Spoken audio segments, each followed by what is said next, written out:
in post-conflict elections mostly, and I've worked overseas in a number of places. And one of the fundamental takeaways from that is just what an incredibly important role journalists play in understanding an election, in walking a nation through understanding that process, that you play roles as investigative journalists, but also as a key fundamental part of the democratic process, of holding up the entirety of the integrity of the election. So not to give you too much on your shoulders, but I would just say that it feels like a real honor to me to be part of a group that has that mandate and that is holding that with them. So thank you for being here, and thank you for what you have done and will done with that honor. So I am going to share a few slides. In my current iteration, I'm a bit of a mapper, so a lot of maps in our future. But I would say that please do feel free to ask any questions. It's better for me if you like even feel like asking them along the way. And I guess I would just ask our friends at SOS Election to let me know, because I probably won't be able to see everybody with the screen sharing there. So I am currently the co-director of the Bridging Divides initiative at Princeton University, and I have the great honor of being in partnership with Mary McCord at ICAP at Georgetown. She's going to dive in a little bit more on the militia-specific piece, so you'll see I'll touch it. Her work is broader than militias, and I also have some links in the slides that we can share with you, so if you need to reach out to those resources, they will be obvious and available. Mary, is there anything that you want to highlight now? No, that's great, Neil, and I can separately sort of introduce myself later when we shift, and I may pop in a couple of times. Would it be worthwhile to see? It's not a huge group, so would it be worthwhile or too time consuming to hear where people are from, what media they're working with? I think that'd be great, because they're in battleground states, and then if you have specific fact sheets or idiosyncrasies in those states, you could let them know. That'd be great. Yeah. So whoever wants to start, I'll just say, Leo, can you start? And then when you're done introducing yourself quickly and what newsroom you're working with, pass it to another fellow and name them so we can keep the momentum. Sure. My name is Leo Costello. I'm a graduate of multimedia journalism from UW Oshkosh in December, and I'm going to be monitoring for audience feedback and what I forgot the other one specifically is audience feedback and news tips for the Milwaukee Journal Sentinel. And right now I live in Oshkosh, Wisconsin, which was recently reported as the city with the highest rate of COVID cases per capita. So there's a lot of people not wearing their masks properly and stuff. So this is going to be an interesting city to be in during the election. I'm not sure who would go next year. You get to pick, I think. Let's go with Zoe Katz. I saw her on this Slack yesterday during the debate, so let's go with her. I did. I was making jokes about the fly. Hi, my name is Zoe Katz. I graduated from Agnes Scott College in May 2019 with a degree in history and a specialization in global learning and creative writing. And I live in Athens, Georgia. I'm from Athens, Georgia, and I'm working with the Telegraph in Macon, Georgia as a reporting fellow, which is, you want to talk problems with COVID. Oh boy, let's talk about Georgia. I live on UGA's campus essentially, and it is not fun here. But I'm really looking forward to this session. I'm also working as an ADL Glass Leadership Institute participant working on combating hate and extremism. So I'm really excited. And then Barrett. Hey guys, I'm Barrett.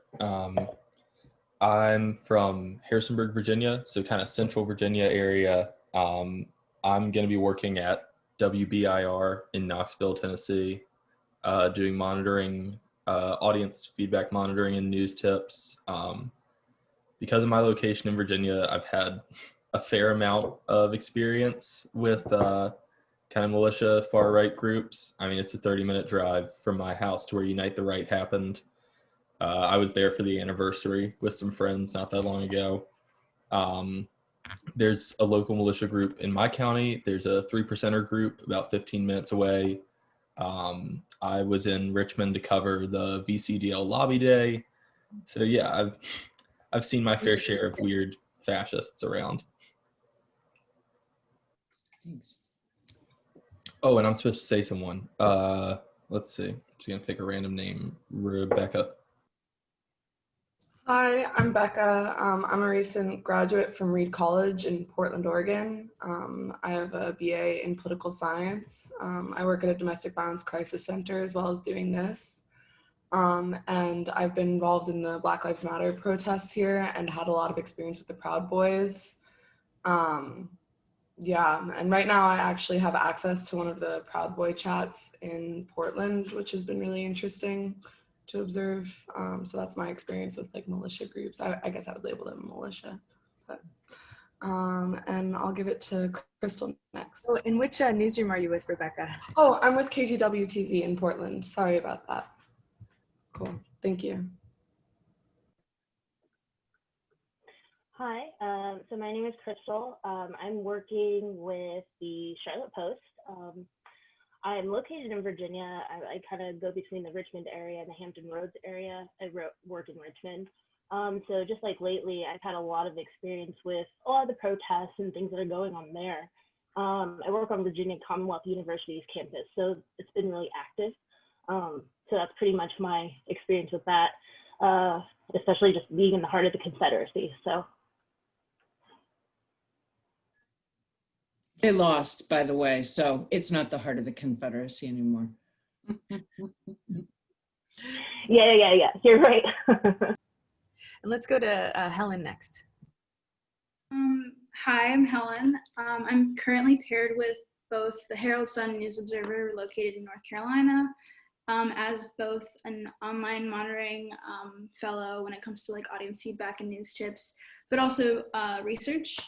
I'm from Silver Spring, Maryland, graduated from UMD here. And yeah, it's just been interesting watching all of the protests as of late, or not as of late, as of the past like many months. But I don't have too much direct experience with militia groups, so I'm very excited to like learn. I don't know if excited is the right word, but you know what I mean. Very intrigued to learn more about the background. I think you get to pick the next person. You're right. I'll throw it to Alex. Hi, sorry I'm not on the, is my mic working now? 1 second. It is working, yeah, we can hear you. Oh, it is working? Okay, I didn't know it worked without me plugging it in. Yeah, my laptop is kind of old, so that's why I don't have my webcam working. I'm with WDET in Detroit. Some things that we're watching around here, there's obviously been Black Lives Matter protests like everywhere else. And in regards to the election, also monitoring things like access to mail-in voting, any kind of attempts to intimidate voters because we are in a very diverse part of a swing state. So that's something that we're definitely watching. Thanks, Alex. Maybe I'll just go to Susanna. Hi, my name's Susanna Perry. I'm at UNC Chapel Hill. I'm a sophomore, and I will be fellowing at WCNC in Charlotte. And kind of my background is I covered a lot of the Black Lives Matter protests locally over the summer, and UNC kind of has the whole Silent Sam situation. So I personally was not here to cover that at the time, but I have learned from the people who were kind of on the ground. So that's where my background is. I'm gonna send it to Stacy. Hey, I'm Stacy and I'm from Dallas, and I'm gonna be working with WFFAA in Dallas as a monitoring fellow for audience feedback. and I'm a recent graduate from Texas State, and I majored in digital media. And for me, I don't have a lot of direct experience either, but I feel like since we were talking about like swing areas, I feel like Dallas is one of those areas where you've seen a little bit of both sides going at it. So I'm really excited to learn more. And I'll throw it to, has Allison gone yet? Okay, go. Yeah. Hi, I'm Allison Saldana. I'm based in Chicago. I'm gonna be working with Detour Detroit on as a reporting fellow and doing online monitoring for news tips. I also work with the New York Times on the COVID-19 tracking project, and yeah. Do I have to say anything more? I recently graduated from the Medill School of Journalism. So I'm gonna throw it to, has Ashley gone yet? I haven't. Good morning. My name is Ashley. I'm in Denver, Colorado. I'm currently a graduate student at the University of Colorado Boulder. I'm working with the Colorado News Collaborative for this fellowship, and I'm excited to be here. Oh, and the next person, let's see. Has Crystal gone? Crystal has gone. Might be just one more. I think Sanavi. And Sanavi. Okay. Hi, everyone. Can you hear me okay? Sorry, I'm on my phone and it's 7:30. I'm not a morning person. I'm over here in California, so forgive me. But I am a recent graduate student from the University of California, Berkeley's Graduate School of Journalism. I focused in documentary filmmaking. The newsroom I'm going to be contributing to is Indigenously. It's an up-and-coming news organization that focuses on, like the title, indigenous issues in the North America specifically. And so that's kind of what, it's a pretty unique and precise organization. So we're going to be targeting the Native American vote here. And I'm excited to learn more about the election and political violence. I've never covered anything like that before. So yeah. Great. That was time very, very well spent. I am also a Virginian. I'm from Lexington, Virginia. I am currently in a basement in Lexington, Virginia, exotic locale. And actually one of my dear friends was the person who filmed the Unite the Right rally attack and sent it to BBC in that moment where there was a real question about whether or not it was on purpose or accidental. And I think that that is a really good example of one of the ways that reporting is really critical in these moments and can play a key role both in a sense in truth telling, but also in de-escalation, because with uncertainty, as I'm sure you all have experienced with uncertainty, and particularly in high, oh Zoe, I'm sorry. But in high tense environments, there is a lot that happens out of fear and confusion. And so, as I will say later on, I think that's actually a very important part of what you do. So let me go ahead and share a little bit here. Can you see my screen? Everybody see my screen? Mary, can you nod if you see it? Yep, I see it. Perfect. So first of all, we're here to talk about political violence. Now, as I said, have worked mostly overseas, where political violence is a term that we use quite a bit. It's not exactly used in the same way in the United States. So here we have a definition: the use of force by a group with a political purpose or motivation. I've got a couple of asterisks there because this is a sort of international definition used by ACLID, which is our data partner.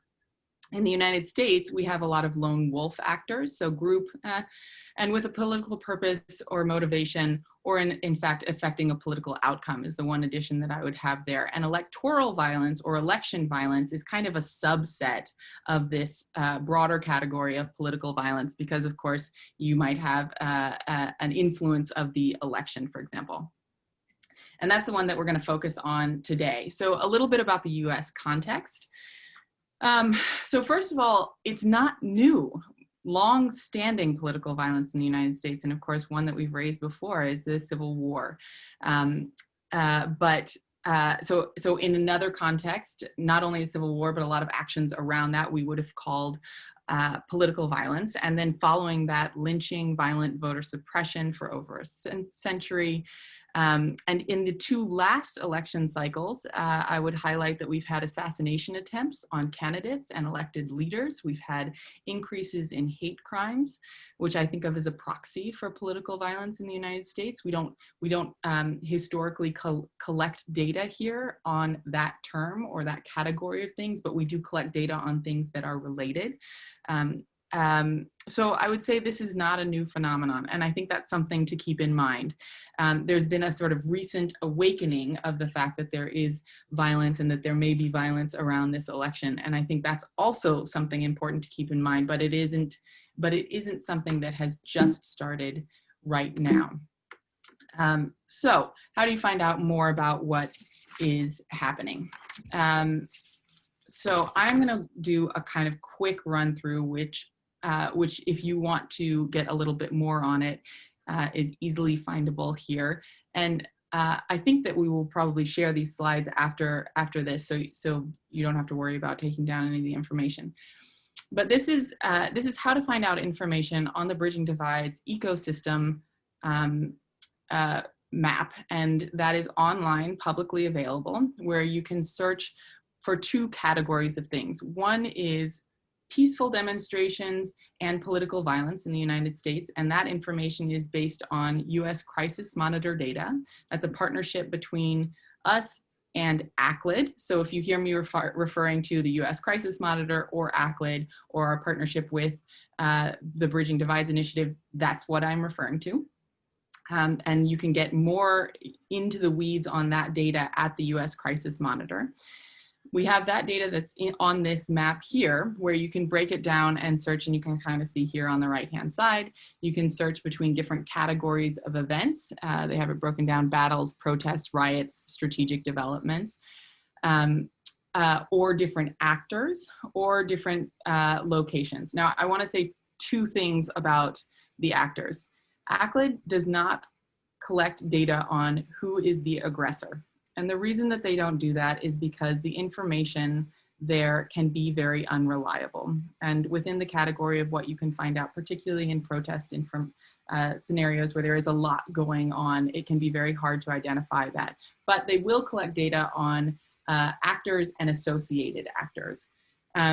Additionally, I want to make a comment about riots. And one of the reasons that this is important is that you may have heard that a sort of, depending on if you're reading news that tax left or tax right, 93% peaceful protests, or 570 incidents of violent protests in the U.S. I'm gonna come back to that in a moment, but I just want to flag that those statistics have a lot of complication behind them, and I want to talk about that a little bit more in just a second. Mary, did you have something you wanted to add? No. Okay, great.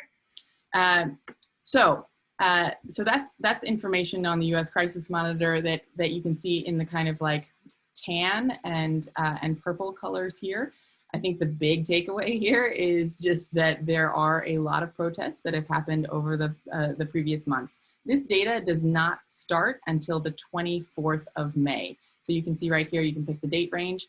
24th of May is the beginning of where the data is. That will increase as we get closer to the election. We're going to start backdating a bit more, but if you're looking for historical data, that's not what you're going to find here. You would have to go for proxies like you will find some from ADL's heat maps or FBAI hate crimes. There are other data sets that you can go to there. The other thing that's on this map, which I think is kind of a neat thing for you guys as you are across the country, is it has lists of what we call bridging organizations. This is pretty broadly defined, and it's basically groups of people who can help in some way either bring community back together as monitors and reporters. So there are a number of activist organizations on there, academic organizations, and all of these bridging organizations have signed on to one of the 4 networks that you see over on the right-hand side: the Bridge Alliance, the Listen First Project, Peace Direct, or NCDD.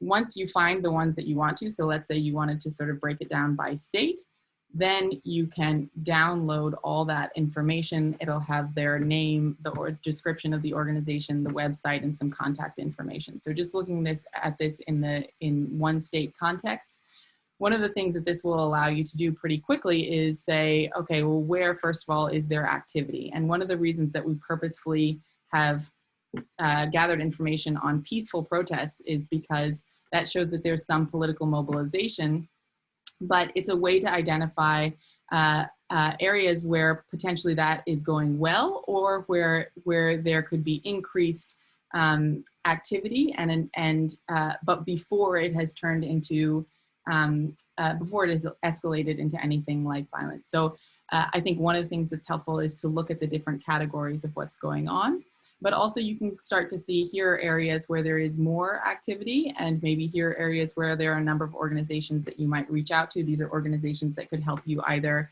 identify what activity is going on in response, or try to confirm some of the details of what you've heard, and it's all kind of readily available in one place. Nealyn, I have a question. Yeah. I see on the key there's a dot for battles. I wonder if you could define what you guys consider battles. Yeah, so battles require 2 sides in armed response to each other. And so it's not a term that really fits well, and nor is it a high, you will not see a lot of battles on this map. You will see there have been some skirmishes along the border area, and you will see some in a couple of other places. There's actually a great code book that the U.S. Crisis Monitor has that clearly defines each of those categories. And I would strongly recommend, if you're going to report on this, giving a look-see to that, because not everything, you know, you have to make a call somewhere of where you're going to slot things. And the reason that we really like this partnership with ACLED is that they're very clear about what that is. So you may not agree with that slotting, but it'll tell you, okay, this is what that means, and allow you to make your own interpretations. So thanks, Zoe, for going ahead and speaking up, and Barrett also, because I want to respond to your questions, and that worked perfectly. So Barrett? So for example, I know we have someone here from Portland. So street fighting sort of violence doesn't count as a battle. So it could be categorized as a riot. Okay. I was thinking of like Unite the Right style stuff for what happens in Portland every other week with Proud Boys and anti-fascists just kind of in a sort of street brawl setting. Yeah. I think most of that actually does fall within the riots category. And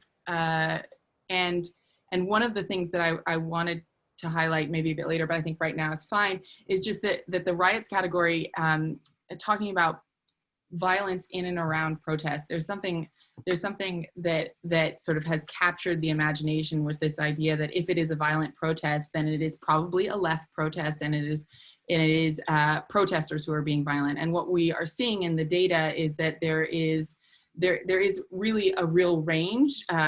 Protests, peaceful and violent protests,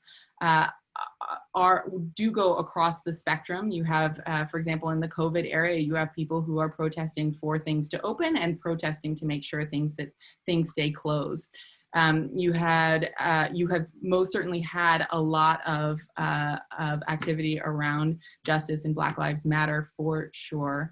But the other thing to note is that things can be categorized as riots in this data set because there has been violence between protesters and counter-protesters, and the violence can be done to the original protesters, whether they be on the left or the right. There are also peaceful protests that will have categories we'll have incidents of violence done to protesters, excessive violence by, for example, state security. And so those may be in the peaceful protest category because it was an attempt to indicate that the violent activity wasn't originated by those who were part of the original protest. But it is a little bit complicated. And I think one of the things that I would say if you dig into this resilience map is please go ahead and click on any of these, please go ahead and click on any of the dots. If you do, it'll give you specific information about each one of those events. And since you guys are local, I think that is one of the most useful ways to sort of like really think about this data. You also, on the US Crisis Monitor website, you can download all of the information and then sort of subset it out and get real specifics on the things that are being reported on. Now, again, one of the things I want to say about the US Crisis Monitor data, this is nationally weekly updated information hand-coded by researchers across the United States of stories that are verified, which means that there's a lot of activity that is not included in this data because it couldn't be verified. And it means that the main source of what they're doing is scraping 2,000 news sources each week to identify this activity. And then from there, they do have also some data partners that are helping out. Okay, so if we're looking at what violence we've seen, what political violence we've seen over the past months, the scenarios that I would pull out are violence at protests. And again, as I said before, there's multiple types within this category. You have violence from protesters, around protests from sort of non-affiliated opportunists, between protesters and counter-protesters, directed at protesters. And within that, I would highlight also militia at protests and car rammings at protests. You have official and state violence, and of course, state security can be important in mitigating and addressing violence, but it can also employ violence and escalate tensions and violence, including against protesters. And finally, targeted violence, where I'm gonna actually sort of cede a lot of that to Mary to talk a little bit about militia activity. There are also general extremists and opportunists, and I will mention a resource there, but not spend as much time on that. So, a few sort of like top line things that I would say again about these scenarios of what we've seen in the United States over this past summer. First of all, the overwhelming majority of political activity and organization and mobilization in this country is peaceful and has been peaceful, including in this period. 93% of the protests is the sort of like top line stat that you hear reported. 93% of Black Lives Matter protests over the summer were peaceful.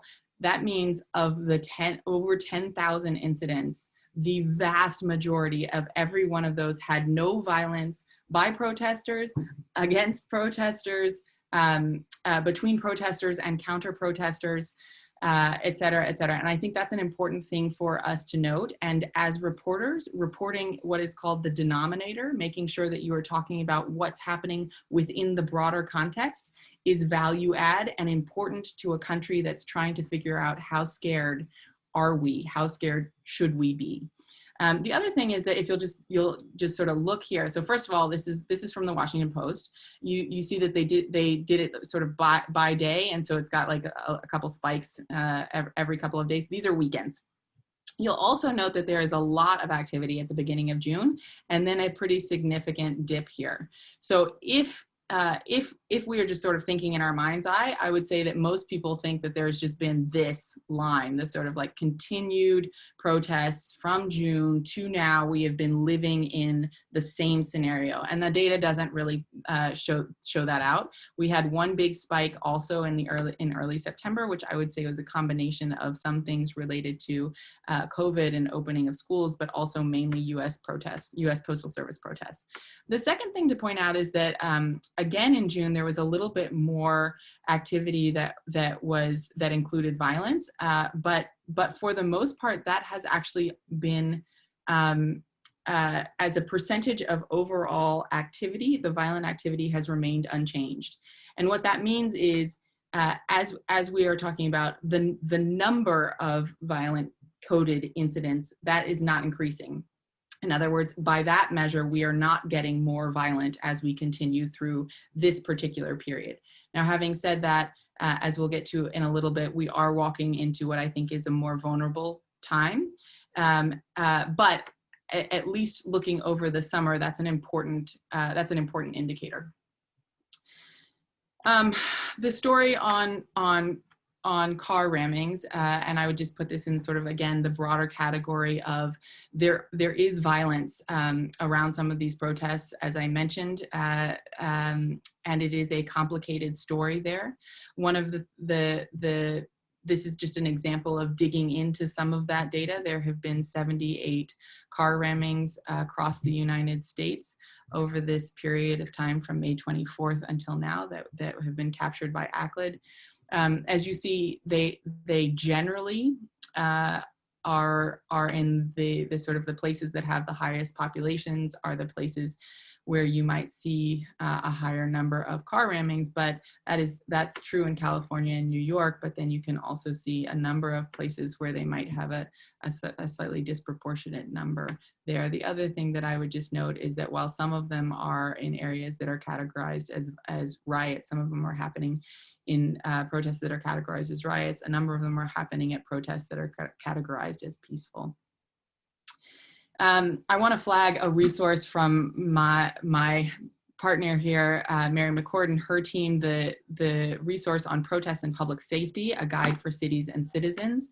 Again, I think this is just an incredibly useful, one of the roles that they play is to just make very clear, here is what is possible, and here is how we can all collectively express our First Amendment rights in a way that is peaceful. Mary, is there anything that you would flag on that now, or do you want to come back to it later? I can come back because I'll probably put in the chat our other resources when we get into my case. Yeah, thanks though. Great. So this is just a quick flag for ADL, and I know one of you's working there, but ADL's hate crimes. Incidents of extremism and anti-Semitism in the United States in the past 2 years, there have been almost 9,000. They have a pretty good map that you can look through to find out more about that. Again, Mary will speak a little bit more on the militia and armed activity, but as you can see, it is something that is happening really across the United States with a pretty wide geographic spread there. So I wanted to end off my section here talking a little bit about the scenarios around the election. So kind of like what we should be thinking about here. And I will say that I drew a lot here on international experience and the way that we planned for violence in overseas context. So first of all, break it down: pre-election, election day, counting results, and potential transfer of power. So pre-election, this is what we are in right now. This is what we have, in a sense, been in all summer. And so a lot of what you might see for potential violence is very similar to what we have seen. What we have seen less of, actually, is campaign rallies, which can be a kind of trigger point because of COVID. But we have had some protest marches, some rallies, some targeted violence against people in specific communities. And that usually will be connected to what are the policy events, what are the sort of like high profile things that are happening right now. So you did see increased incidents of targeting Asian Americans, for example. But of course, like the groups that have been targeted before, they continue to be targeted in this period as well. So what is the role of you? What do you do in this context? And there are a couple of really important things that I would say. One is the role that you play in getting information out now about what the expectation should be of the vote counting period. This may sound like a bureaucratic and sort of like slightly painful thing, but what's happening in the United States is we have a whole lot of new information about how you vote and how we therefore sort of like count that vote. And we are a country that really thinks that we should get the answer to who the president is on the day of the election. And we've been conditioned for that. And we are not likely to have that in this election. So anytime there's a change in the boring bureaucratic process, that is a moment where everybody looks at it with a lot of suspicion and quite a bit of confusion. So your role in sort of like norming the expectations of the vote is really important. Reporting on the whole picture, as I said, and complicating the narrative. There are people who are participating in all of these events for a whole set of reasons, and being able to give a bit of a human face to those reasons plays a significant role in addressing the dehumanization that is sort of like broadly part of this. The second is election day. And actually often in very contentious environments, election day is not the most contentious part. One of the things that you look to, though, is questions about polling stations and campaign headquarters. And here I'm going to sort of like see if Mary might mention a little bit about the conversations that have come up around militias or other armed people at polling stations, maybe in her section, but I'm almost done, so I'm going to just sort of roll through this. De-escalations by journalists, forgive me, I missed an S there, but quickly countering misinformation is one of the largest things that you can do. I think you may remember earlier in this campaign period, there was a campaign headquarters that had arson. And initially the question was this, it was a Democratic headquarters, and was this a Republican attack on a Democratic headquarters? In that moment, there was a lot of anxiety and a lot of people sort of wanting to be involved and make statements about, if this is what this is, then we have reached a whole new low. As it turned out, it was a disgruntled Democratic volunteer who had done that. And so being able to sort of turn off that anxiety by presenting facts is a huge deal and a real part of de-escalation. Again, reporting on incidents within context. And what I mean by this is, as an investigative journalist, it is your role to really dig in and find if there is voter suppression, if there is an incident of something that is happening.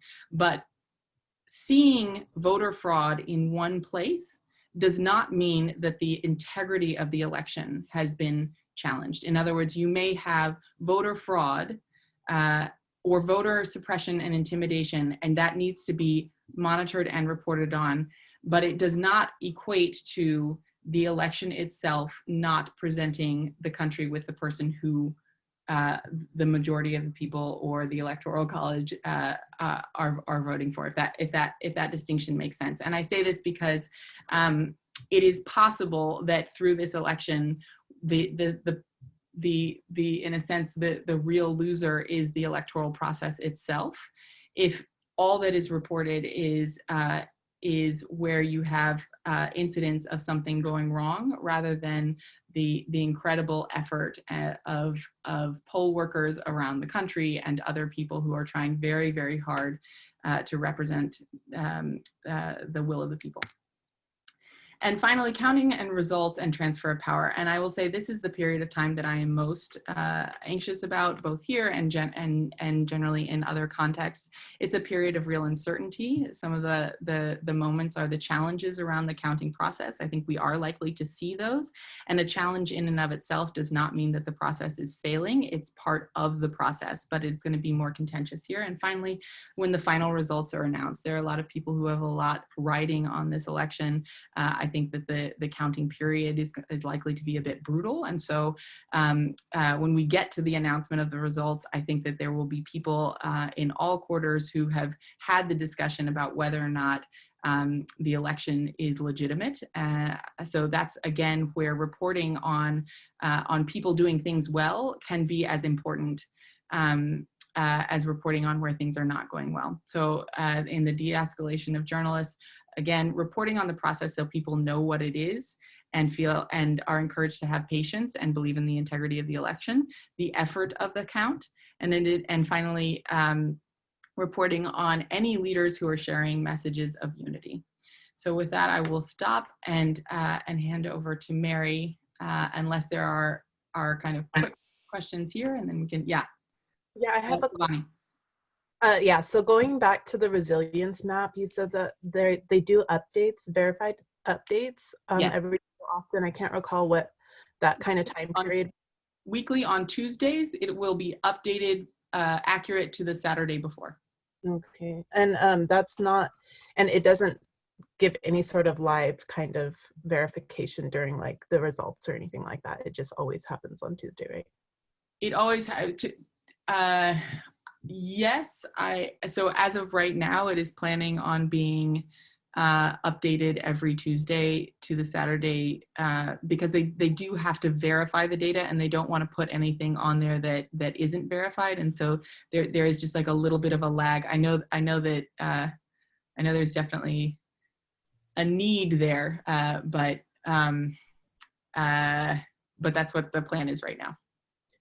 And one last question about the race. I think you gave an example of Asian American voter suppression at some point in one of the maps that you were talking about. I was curious if there's like other breakdowns of race voter suppression somewhere that.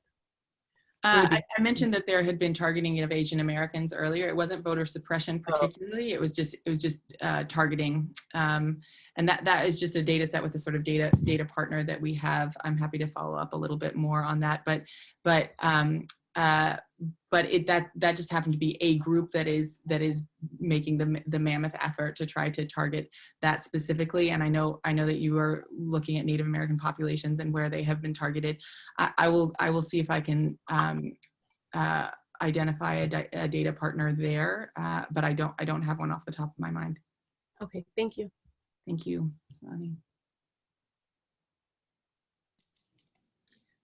Mary? Sure. If there's some questions specific to Milan, I'm happy to wait while you address them, or we can both take questions at the end. But if you have anything that's just right in your mind right now, like Sanavi did, just go right ahead. I have a question. How do we avoid the if it bleeds, it leads mentality? Because it's so tempting to report on violent things that happen during protests because it seems more newsworthy. Yeah. But clearly, peaceful protests don't get enough coverage in this country in general, or the overall narrative would be a lot different. Yeah. So I understand that. I understand the incentives that get us there. You can imagine how I feel about it personally, but I understand that. So one of the things that I keep pushing on is knowing that there will be more reports of violence in protests.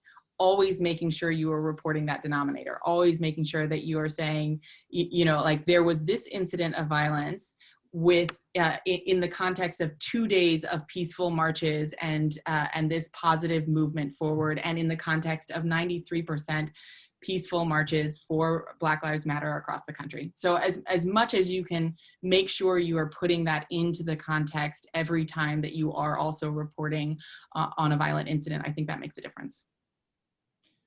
And I would add to that because when Neil was talking about this earlier, this is something I really want to foot stomp, because if we get to a point post-election where we do have some isolated incidents of armed, violence, of course the media is going to immediately, put that onto the news, but we're also going to have social media that is going to have videos that go viral. And just as we've seen over the last several months, it really only takes a few videos to have that be front of mind in the consumer. And I think that there really is a misunderstanding about the extent of the violence in the protests since George Floyd was killed. I think that if you ask most Americans, they'd feel like they would say, oh my gosh, there's violent protests going on all over the country. Whereas the data that Neelan showed is very much not like that. And I talk to reporters too much all day long. And I keep saying this over and over, like, I know why you guys do this, but you've got to start talking about all the peaceful protests. And if you do your reporting post-election, I do think we're going to see pockets, but it will probably be pockets. And if it gets reported on like it's bigger than just pockets, then it is going to become bigger than that, because people will grab their guns and say, if everybody else is doing it, I'm doing it too. And I think it could be made significantly worse based on reporting. So I actually was a journalism major, so I understand, the desire to, or the obligation to report the news, but I think there's particularly in a time like this that is so fraught, where our very democracy is kind of like in the balance here, and whether this election is going to be respected as valid by the American people, and if it results in a transition of power, whether that transition is going to be peaceful, consistent with our history, are, you know, more than anything I've seen in my lifetime, are really at issue here. So I feel like for journalists, there's a lot of obligations, right? There's an obligation to report the news, but do so, as Neelan has said, with that denominator, with that context, so as not to actually end up making things worse. And I have other things to say on related to that as we get into it. I would just want to add something really quickly to that, Leo. You're all going to be working in newsrooms, and of course there's a power dynamic because you're fellows and you can't set the agenda, and each of your newsrooms is going to have their own bottom lines and their own incentives for what to publish, but you do have some control of your own coverage. And I have found a lot of times, like as a reporter, that if it bleeds, it leads is also a cop-out for laziness, because there's so many interesting stories and angles and sources that you can be building up right now, that if you're doing your work all along and really digging in, that you'll have more to say than the flashy thing. One thing that comes to mind was during the inauguration in 2017 in DC, mostly everything was peaceful. I was reporting there and my mom called me in a panic because she saw that CNN was just showing like some windows being smashed of a couple of banks and a limo on fire. There was one limo on fire. There are hundreds of reporters taking pictures of it. One of my favorite pictures is of another reporter taking a picture of all the reporters taking a picture of the limo. But by all crowding around that, they missed everything else that was going on. So just look for the other angle, because that will lead to, if you're not presenting the same thing that everyone else is.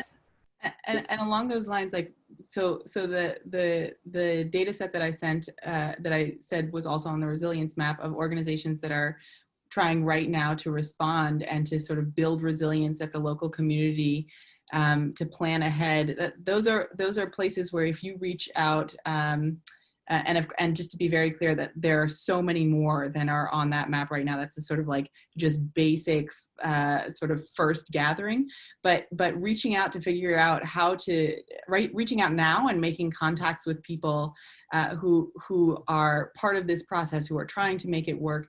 That's a really powerful story, and one that, again, if you get started right now, can be powerfully told in a moment of national concern and crisis that is really, really important.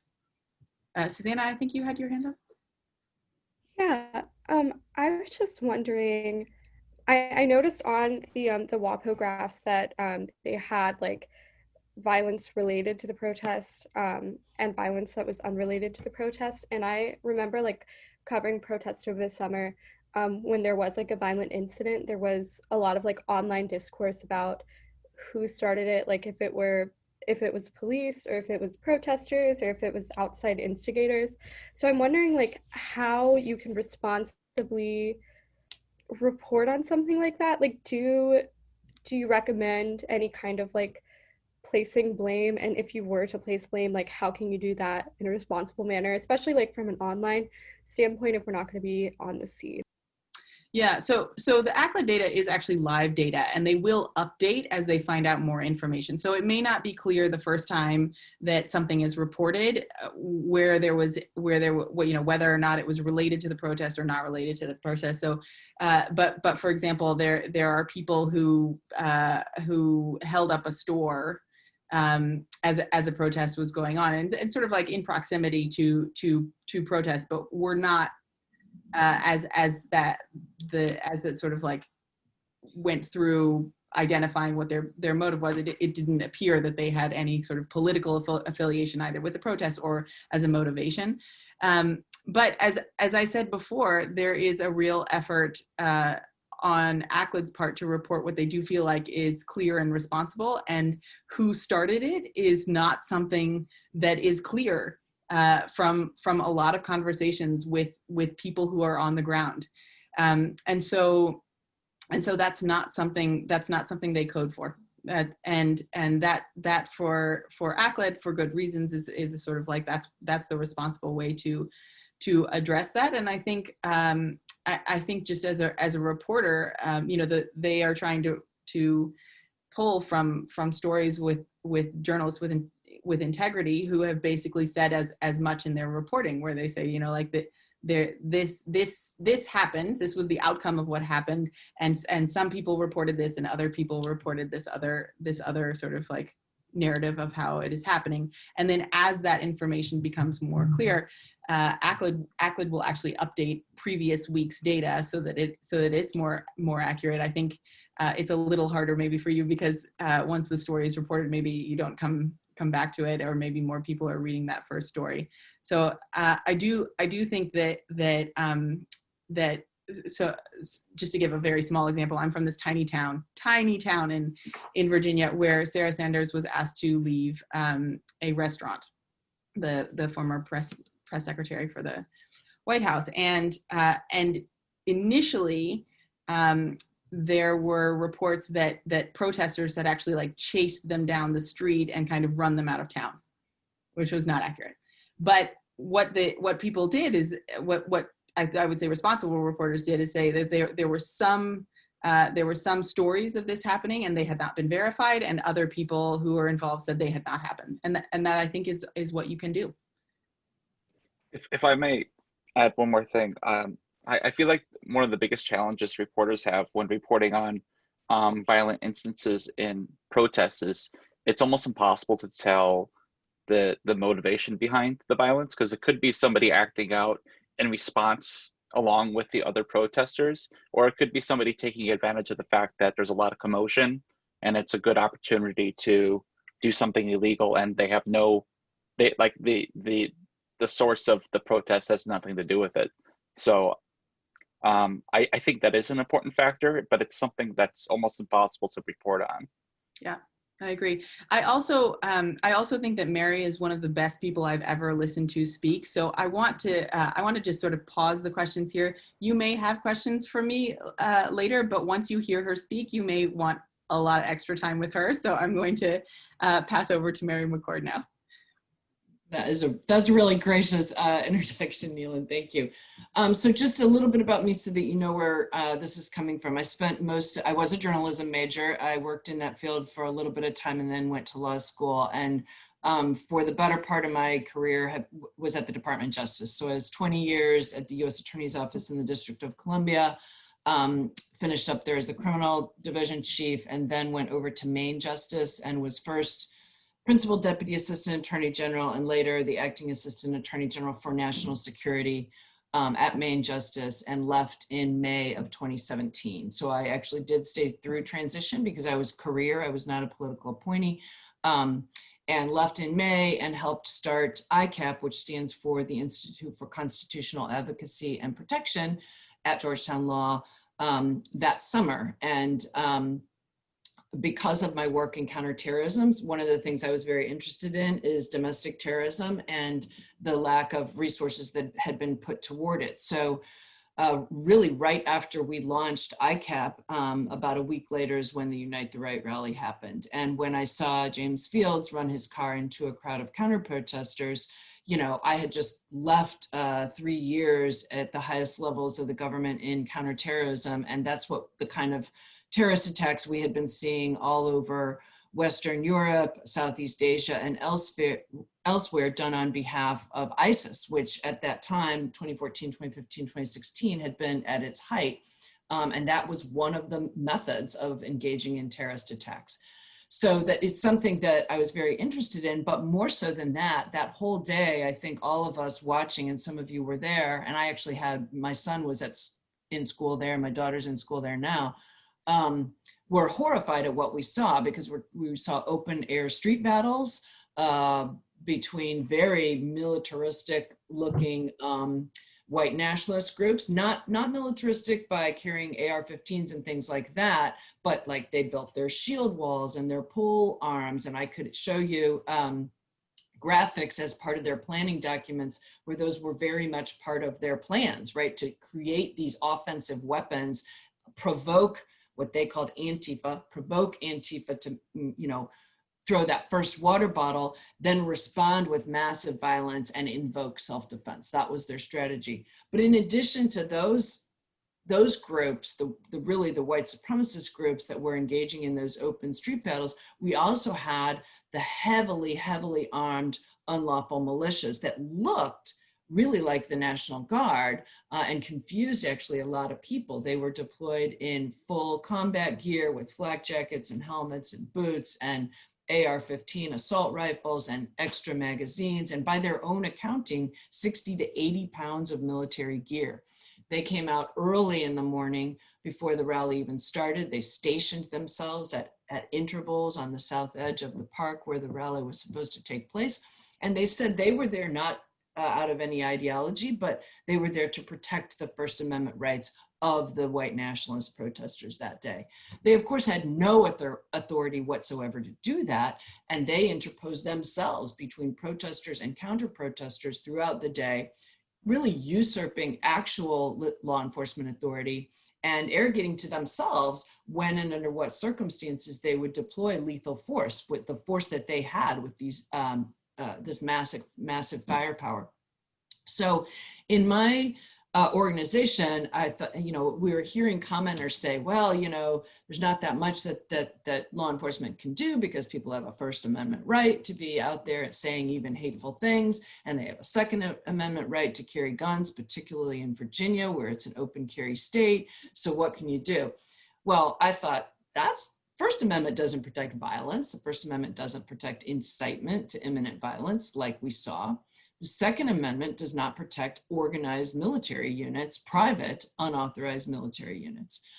So we brought a lawsuit actually on behalf of the city of Charlottesville, local businesses and local residential associations, not for money damages for what happened in the past, but to prevent it from happening in the future.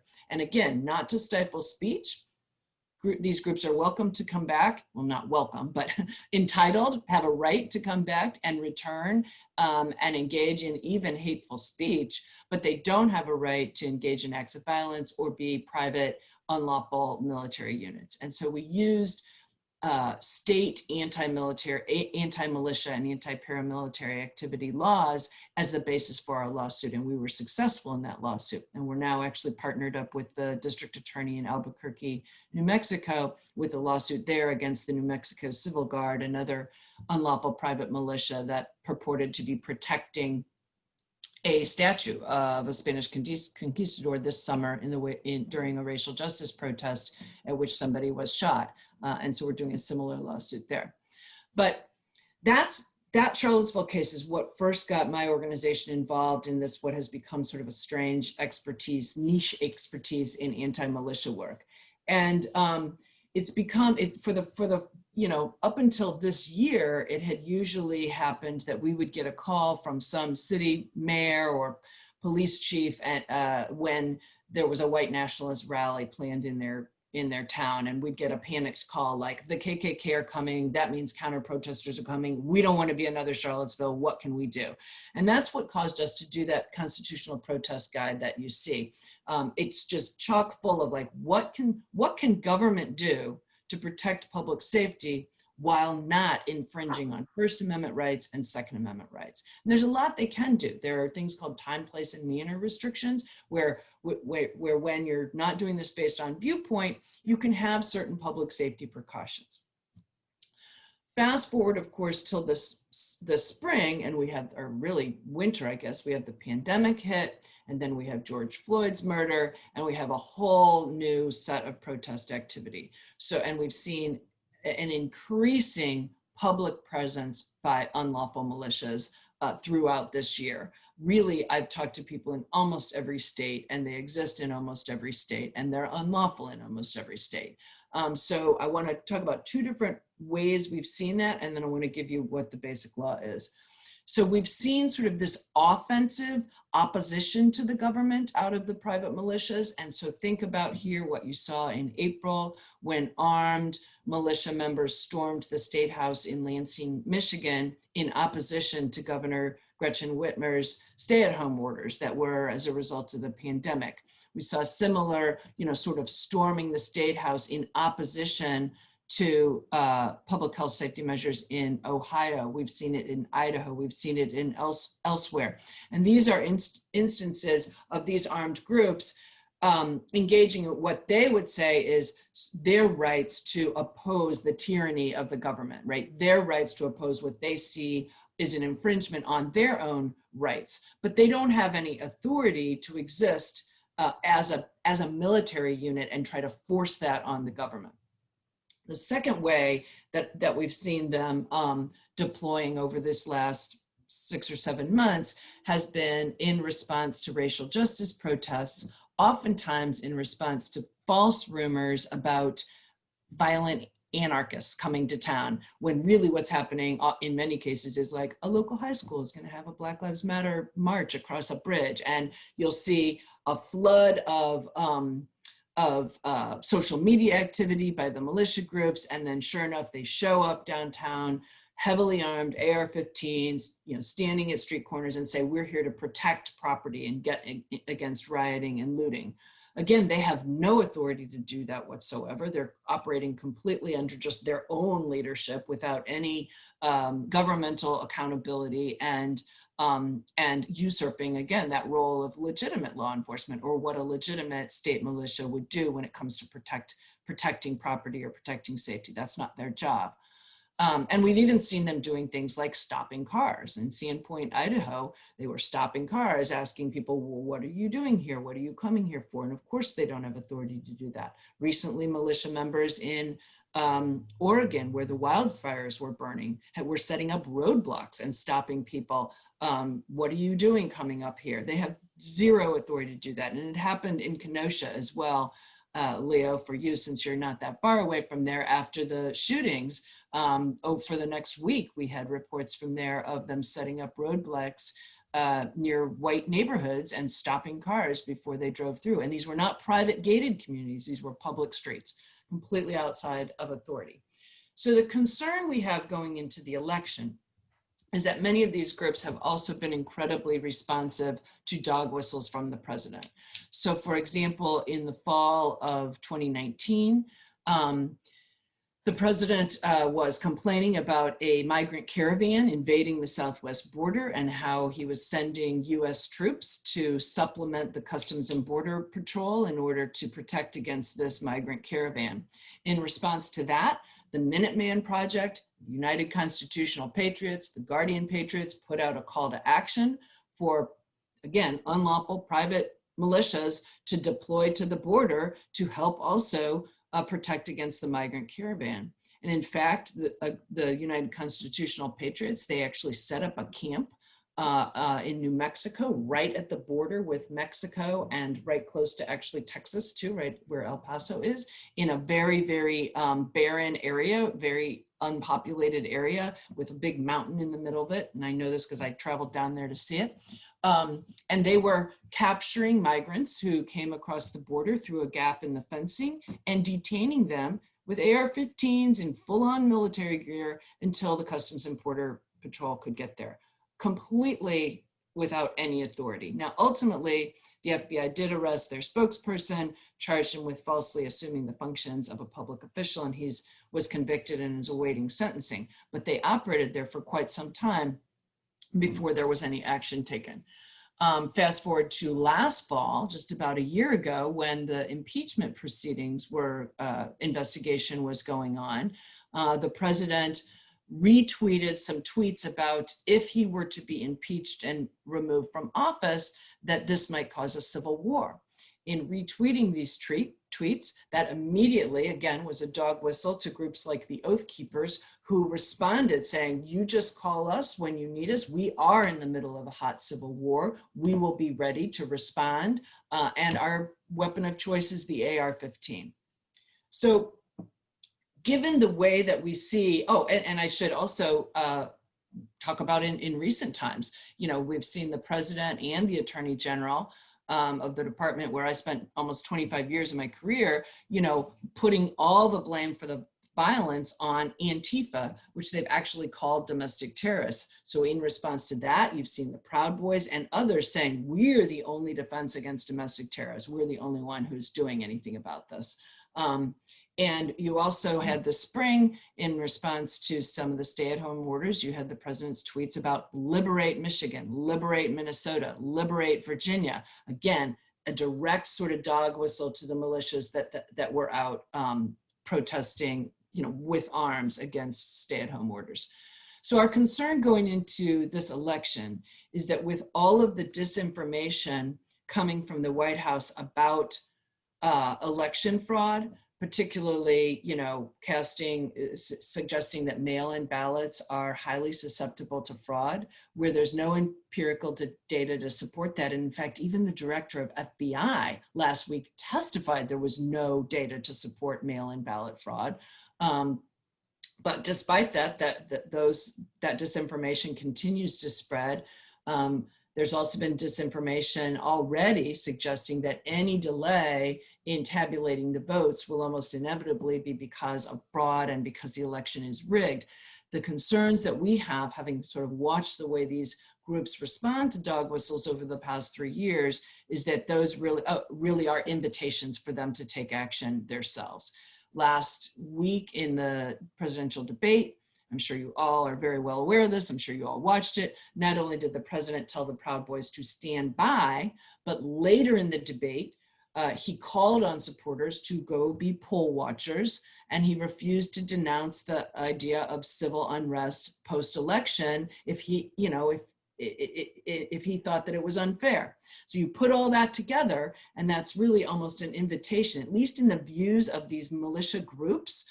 This is what they wait for. I mean, within minutes of him saying the Proud Boys should stand by, they had already merchandised that statement with slogans on t-shirts and sweatshirts, etc., and we're already monetizing it. It's a huge recruitment boost for them, and it's an acknowledgement of their legitimacy by the President of the United States. And I don't mean to harp on the president right now, but frankly, right now, he is the biggest threat to democracy, and he is the biggest threat to there being violence post-election because he so openly calls for it. Thinly veiled, but very thinly veiled. Sorry to interject. Do you mind if I ask a quick question about that specific Proud Boys thing that Trump said? Sure.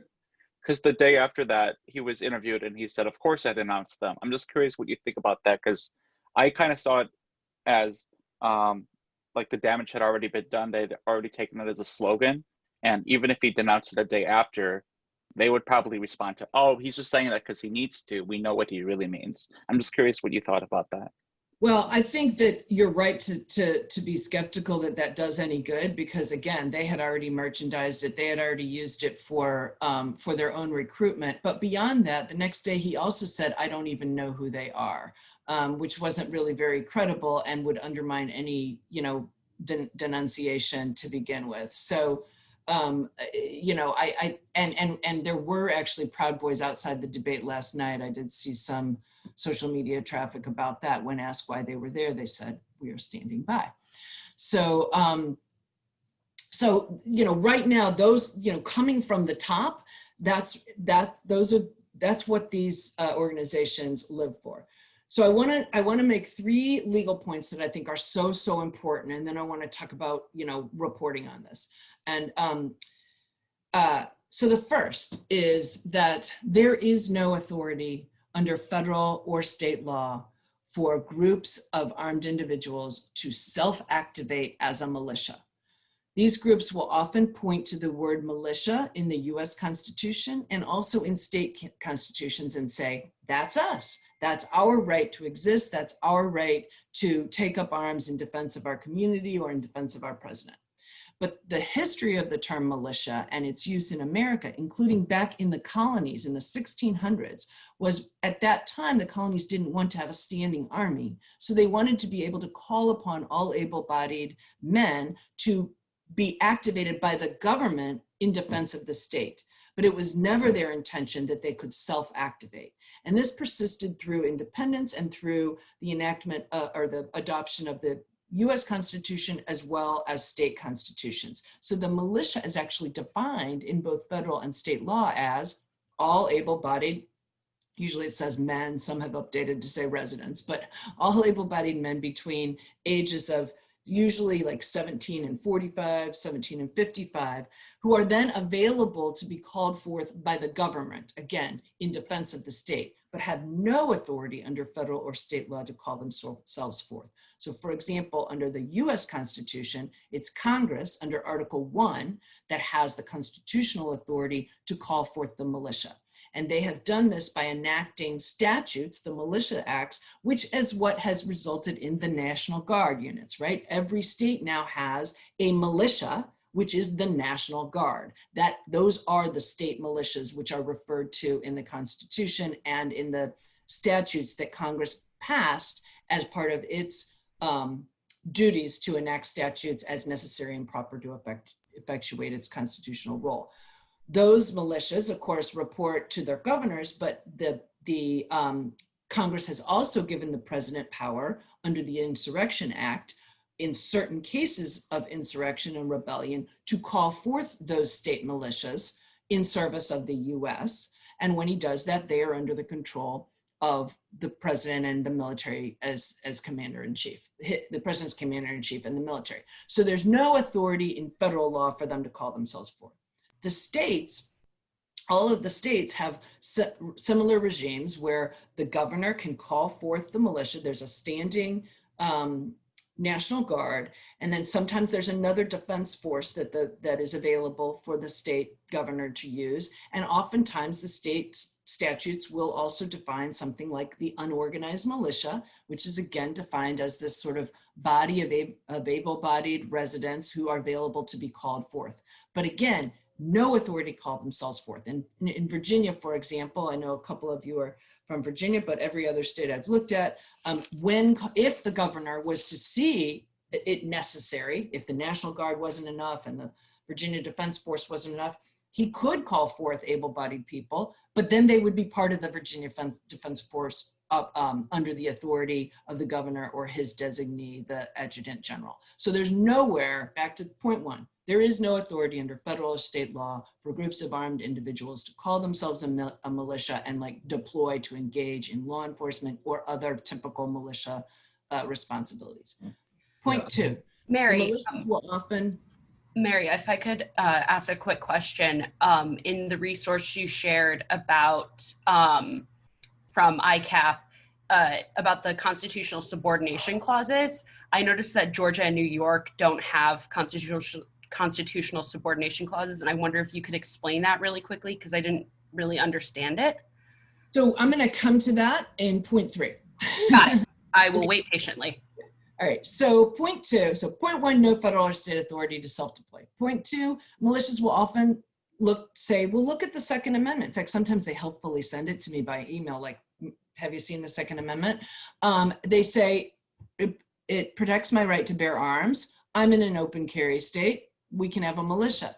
Well, there is a lot of gray area in what the Second Amendment protects. There's lots of litigation over that, but this is an area that is not gray at all. In 1886, the Supreme Court upheld against a constitutional challenge the constitutionality of a state anti-militia statute that exists to this day in 29 states. And these statutes date back to the Reconstruction era, post-Civil War. And think about it, we've just come out of the Civil War. Governors really don't want to deal with rogue militias. So they pass statutes that ban the bodies of men from associating together as military units or parading or drilling in public with firearms. That's the statute the Supreme Court upheld in 1886, and it said at the time that they thought it without question that states must be able to prohibit private paramilitary organizations in order to protect public peace and good order. Fast forward to 2008, Supreme Court decided the case of District of Columbia versus Heller.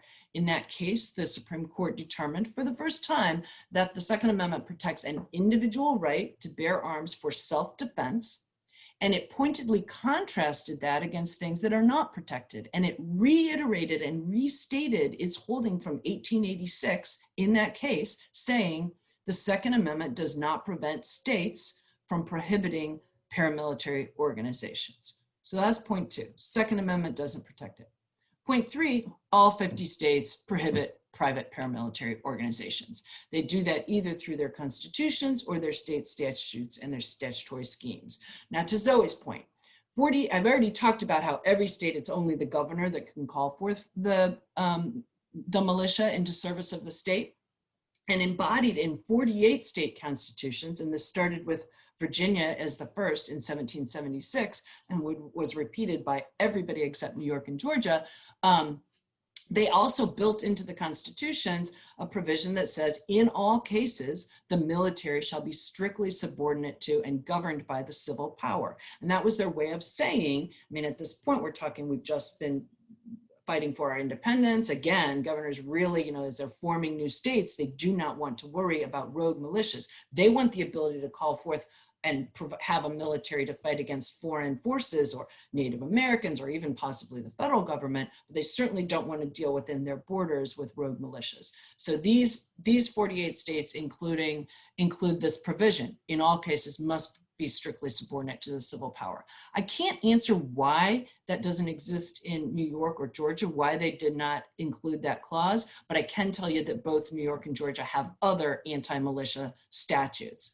All right, so in addition to these constitutional provisions, 29 states have that statute I already talked to you about, the one that dates to post-Civil War, that was upheld in 1886, restated in 2008. 25 states have anti-paramilitary activity statutes, and these are statutes that actually ban, these are criminal statutes, so is the anti-militia statute. They ban training, instructing, demonstrating, or practicing in the use of firearms, incendiary devices, or techniques capable of causing injury or death, knowing that they're going to be used during or in furtherance of a civil disorder. So these statutes date to a period of time in the late 1970s, early 80s, where the KKK was establishing training camps in various areas of the country. And it was actually the Anti-Defamation League that sponsored, that first introduced the idea of this type of legislation, and 25 states adopted it. But it's not just about the training. I mean, the training is important, and I think it's particularly important for journalists because we know that there's trainings going on right now, and I'll get to that in just a minute, watching the clock, of course. But also practicing can be in the moment. So we use this statute in our litigation in Charlottesville because while they are in the moment engaging in paramilitary activity in a civil disorder, they are practicing it, just like I am practicing law as I'm sitting here telling you about the law. So those statutes are criminal statutes, exist in 25 states. And then in another about a dozen states, there are statutes that also specifically prohibit falsely assuming the functions or duties of a public official or law enforcement officer. Now, every state has a false impersonation, like if you have a fake badge and you say that you're the police and you're not. Every state criminalizes that. Here I'm talking about, these guys, these militia don't usually have a fake badge. They'll have their own badge, 3%ers or whatever. They don't say they're police. They just exercise unlawfully and without authority the functions of law enforcement and legitimate militias when they come armed and purport to be protecting things, property or other things, and they have no authority to do so. So 12 states, or about a dozen states, prohibit that. All of these states' laws you can find in the 50 state catalog at the link I sent you about the link that has all of our anti-paramilitary work in it. You can also find individual fact sheets we've done for every state that we're distributing as widely as we can, that are really to help people know what to do when if they see armed groups around polling places. What is a militia? Is it protected by the Second Amendment? What are the laws in my state, and what can I do about it? And those we're trying to distribute as broadly as possible, including to members of the press, so that they understand this conduct is not lawful. So that was point 3. So first, no authority under federal or state law to self-activate, no protection under the Second Amendment, and all states prohibit. All right, so why is this relevant now? We've talked a little bit about the dog whistles and the potential for this happening around polling places. There's also certainly the potential of this happening after the polls close and while the ballots are being cast. I have had many, many conversations with journalists over the last several weeks, and I am starting to hear from them that they have been talking to various militia members who have told them about some of their plans. And even though I have not yet seen reporting of armed militia members showing up at polling places, I've heard from 2 different journalists who have talked to some militia members that there are some plans afoot to send even small groups out to some of the polling places. And this, in fact, was in Virginia. And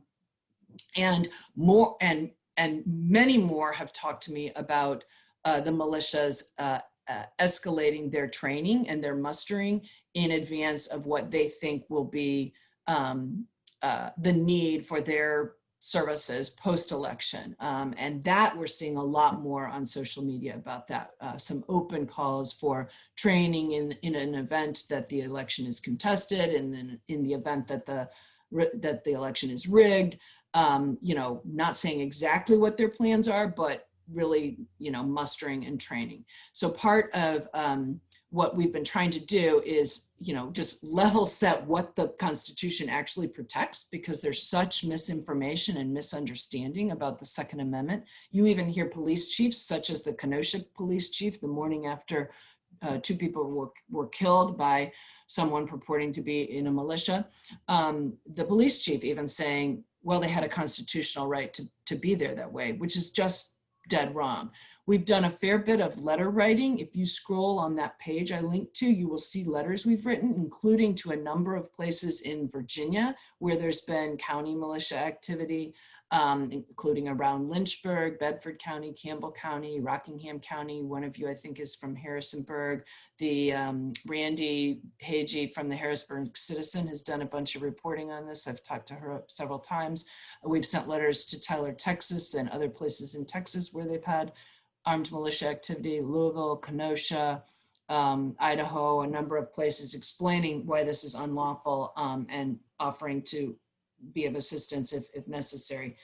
And we're starting to see elected officials make strong public statements. I did a press conference with the Philadelphia district attorney yesterday and a number of local election officials and local elected officials, election and elected officials, making strong statements against voter intimidation, that they were going to take those laws seriously and enforce them. They started their own hotline at the district attorney's office with fully staffed task force. And then they had me there to talk about the laws that bar militia activity and how that's not protected.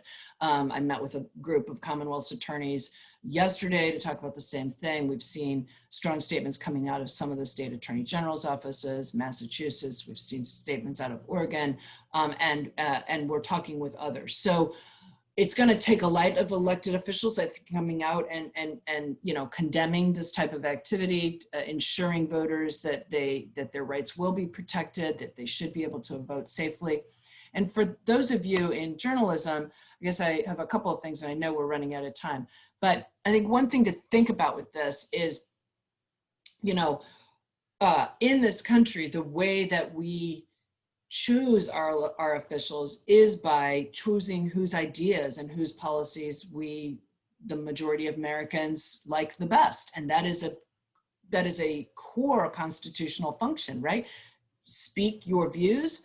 If people agree with those views, they will vote for you, and you will win the election. If they disagree with your views, not as many will vote for you. And that is how we do it through voting, not through the armed intimidation or the use of a gun. So I think the more we talk about the value of elections and the legitimacy of the elections, and we disabuse the disinformation, the more we'll be able to ensure that we can actually have a fair election. So for journalists, I do think one thing that's important, we already talked about making sure that you put all of any violence in context. I would also, and so we've covered that. I would also emphasize another thing, and I've talked to a few journalists about this yesterday. oftentimes they will want to speak to militia members, and I think it is a good idea to hear what they're planning, but to put their names in the media or to talk about them by name is really just, they love that, right? This is just playing right into the hands of giving them additional publicity. And they use that for recruitment, and they use that for merchandising and monetizing it the way we saw with the Proud Boys. And I do think there's ways that their activity can be reported on without necessarily naming them, just in service of the public and not giving them more legitimacy than they deserve when their activity is unlawful. Barrett. Yeah, so like just on that point that you just made, I've pretty much exclusively covered the Rockingham County Militia for the last 6 or 7 months. And you talked about the Harrisonburg Citizens article about it. And that pretty much, there was a big event, they pointed guns at me and other people, you know what they do. And so that article was written, and the leader of the militia, Brian Robbins, just had every point that he made repeated completely uncritically. It absolved him of any wrongdoing. I mean, I have, right here, I have the arrest record of one of their members. But yeah, I mean, that's what happens when you talk to them and you don't do any of the actual on the ground reporting, is they look like the good guys.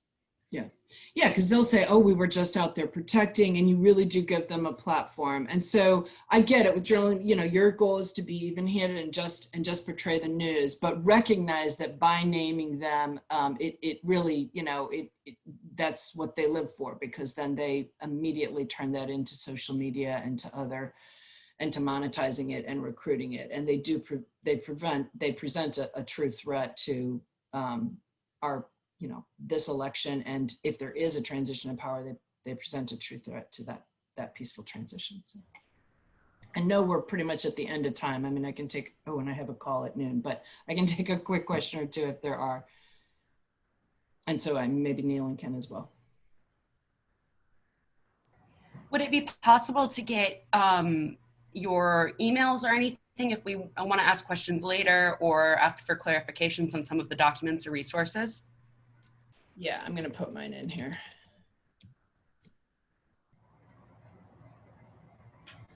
Mary, can you say, like, if you'd rather journalists not name the militia or the militia members, what would you suggest they say? I mean, I think you can report about what, you know, militia, you know, militias are calling for X, or there are militias who are, you know, calling for trainings. And honestly, I don't even really like this, because if they talk about we're having trainings to prepare for a civil war, then, you know, you're going to have a bunch of people like, oh, okay, I'm joining that.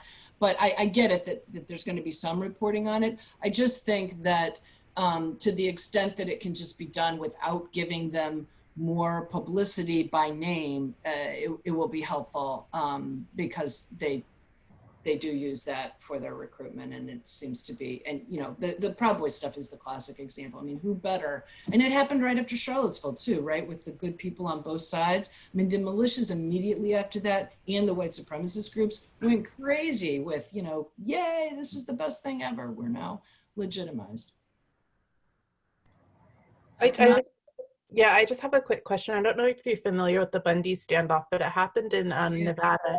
And so when you have state officials that are kind of siding with these kind of like clearly militia groups, I mean, I don't know if that, like, you can foresee that, but how would that, I don't know, because you have, you know, like I said, the state representative siding with these people. And so it's like, how do you inform the general public of the reality of the situation?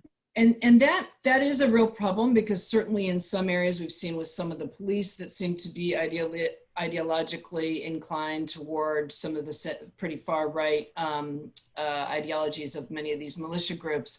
I think that's one of the reasons, if you take a look at some of the letters we've written, part of the idea, and I think journalism can do the same thing, is you shine a light on it. And so they can't claim they don't know. So if you look at some of the letters, we tried to do it in a non-accusatory way, but basically it's like, hey, here we are, we know something about militias. Appears like you had unlawful militia activity in your town, you know, over the weekend. And in addition to that being chilling on First Amendment rights, it's also illegal in your state. Here are the laws that say it's illegal, and we've actually litigated on these laws successfully. We're here, would you like to talk to us? And we do all of our work pro bono. We're a nonprofit, and we also have law firms who will help you pro bono. And then we send the copies of the letters to the local press. And so if we get nothing back from the actual local officials who we sent it to, then oftentimes the press will cover it, and that happened in Kenosha, and that's happened in other cities. And then at least the public can know that the elected officials, like, because sometimes the elected officials will say that's their constitutional right. And I know what some of them said with respect to the Bundys. I was the Assistant Attorney General for National Security at the time, so that issue was a major issue for us, obviously, because it was very dangerous. Malheur Wildlife Refuge too, same thing. But at any rate, shine that light that this is illegal, or for you guys journalists, legal scholars say this is illegal, and then they've got to answer for that. They've got some public pressure put upon them. Call them out. And I'm really sorry, but I need to jump. I am a few minutes late for my 12 o'clock. Thank you. Good luck to all of you. Thank you. Be safe. Thank you. Thank you so much, everyone. Typing away at everything that was said. There's so much valuable information. We do have a recording of this that's going to be private on the drive for y'all to consult if there's something you want to go back to, or because we're moving so quickly. Mary left, but we're so grateful for having her, and we're also so grateful for Neelan's contributions today, and thank y'all for joining. I hope the rest of your day is wonderful despite the worries we may have planted. No, look, I think just the last thing that I would say to all of you is that one of the things that I spent a lot of time doing in countries overseas was setting up election observations.